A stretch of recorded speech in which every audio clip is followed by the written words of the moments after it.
Imaginez Gary dans l'Indiana, une petite ville américaine typique. C'est là que naît une famille hors du commun.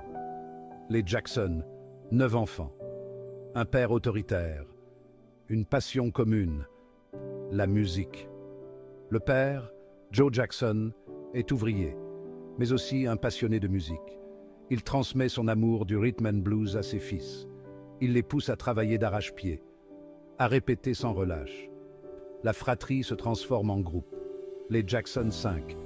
Le succès est fulgurant. Les tubes s'enchaînent. Les Jackson 5 deviennent des icônes. Michael, le Benjamin, crève l'écran. Sa voix, son talent, fascinent le monde entier. L'histoire des Jackson, c'est l'histoire d'un héritage. La musique coule dans leurs veines, de génération en génération. Un exemple frappant de la puissance du milieu familial. Grandir au sein d'une famille de musiciens, un cadeau extraordinaire. Un environnement stimulant. Dès son plus jeune âge, l'enfant baigne dans la musique. Il entend des mélodies, des rythmes, des harmonies. Les instruments font partie intégrante du décor. Le chant résonne dans toute la maison. L'enfant apprend par mimétisme, par osmose. Il développe son oreille musicale, sa sensibilité artistique. La famille offre un soutien précieux, un encouragement constant. Les parents musiciens comprennent les aspirations de l'enfant.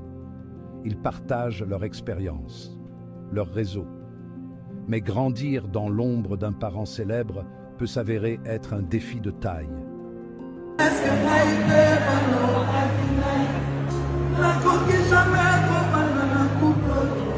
La pression est forte, l'attente d'un talent similaire, le risque de la comparaison. Le poids du non. Un fardeau pour certains enfants de stars. Être constamment comparé, jugé, attendre le même succès. Certains craquent sous la pression, d'autres s'épanouissent, trouvent leur propre voie, s'éloignent de l'héritage familial. Wolfgang Mozart, un génie. Son père, Léopold, est également musicien. Il compose, il enseigne, il gère la carrière de son fils. Wolfgang est un prodige. Il apprend à une vitesse fulgurante. Il compose dès son plus jeune âge. Il voyage à travers l'Europe. L'ombre du père est immense. Wolfgang cherche à s'en libérer, à affirmer son propre style. Partie 4. Mythe et réalité. La part de l'inné et de l'acquis. Le talent musical, un don du ciel? Cette question reste largement débattue. Certains pensent que le talent est inné, qu'il se transmet génétiquement. D'autres, toutefois, insistent sur l'importance de l'éducation, de l'environnement, de la pratique. La vérité, mes amis, se trouve probablement entre les deux. Des études montrent que la génétique joue un rôle. Certains gènes influencent l'oreille musicale, le sens du rythme, la mémoire auditive. Mais n'oublions pas, l'environnement est crucial. Un enfant exposé à la musique développera davantage son potentiel. Le rôle de la famille est, sans aucun doute, primordial. Partie 5. Transmission et héritage. L'impact des dynasties musicales. Les familles musicales, un phénomène fascinant, un héritage précieux pour la musique.